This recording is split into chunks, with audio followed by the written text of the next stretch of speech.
கன்னியாகுமரியில் நள்ளிரவில் வீட்டின் பூட்டை உடைத்து மர்ம கும்பல் நகை பணம் கொள்ளையடிக்கும் பரபரப்பு சிசிடிவி காட்சிகள் வெளியாகியுள்ளன. நாகர்கோவில் வடிவீஸ்வரம் பகுதியைச் சேர்ந்த சிந்து என்பவர் வெளியே சென்றிருந்த நிலையில் அவரது வீட்டின் பூட்டை உடைத்து உள்ளே நுழைந்த மர்ம நபர்கள் பீரோவிலிருந்த 5 சவரன் தங்க நகை, 10,000 ரூபாய் பணம் ஆகியவற்றை கொள்ளையடித்து சென்றனர். இது தொடர்பான புகாரின் பேரில் சிசிடிவி காட்சி உதவியுடன் போலீசார் விசாரணை நடத்தி வருகின்றனர்.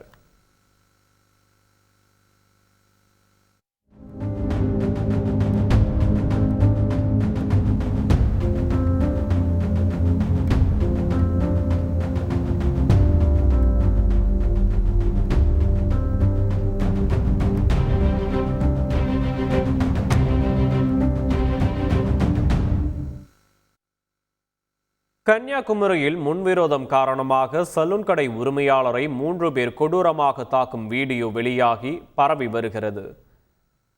இரணியலை அடுத்துள்ள வெள்ளச்சிவலை பகுதியைச் சேர்ந்த ரதீஷ்குமார் என்பவர் சலூன் கடை நடத்தி வருகிறார். இவருக்கும் அதே பகுதியைச் சேர்ந்த மோகன் என்பவருக்கும் முன்விரோதம் இருந்து வந்ததாக கூறப்படுகிறது. இந்நிலையில் சம்பவத்தன்று வேலை முடித்து வந்து கொண்டிருந்த ரதீஷ்குமாரை மோகன் மற்றும் அவரது நண்பர்கள் சேர்ந்து பயங்கர ஆயுதங்களை கொண்டு தாக்கியது பரபரப்பை ஏற்படுத்தியது. புகாரின் அடிப்படையில் போலீசார் வழக்கு பதிவு செய்து விசாரணை நடத்தி வரும் நிலையில் சம்பவம் குறித்தான வீடியோ இணையத்தில் வெளியாகி பரவி வருகிறது.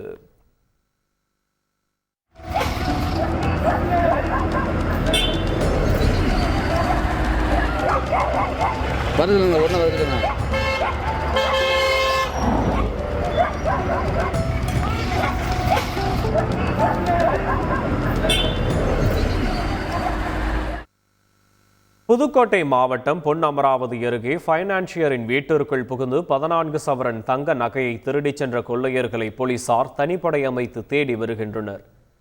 காட்டுப்பட்டி கிராமத்தைச் சேர்ந்த பைனான்சியர் பாஸ்கரன் என்பவரது வீட்டில் நடைபெற்ற இந்த திருட்டு சம்பவத்தில் சுமார் 7 லட்சம் மதிப்பிலான தங்க நகைகள் திருடப்பட்டுள்ளது. தனிப்படை அமைத்து கொள்ளையர்களை தேடி வரும் போலீசார் சம்பவ இடத்தில் மோப்ப நாய் மற்றும் கைரேகை நிபுணர்களை வரவழைத்து தீவிர விசாரணை மேற்கொண்டனர்.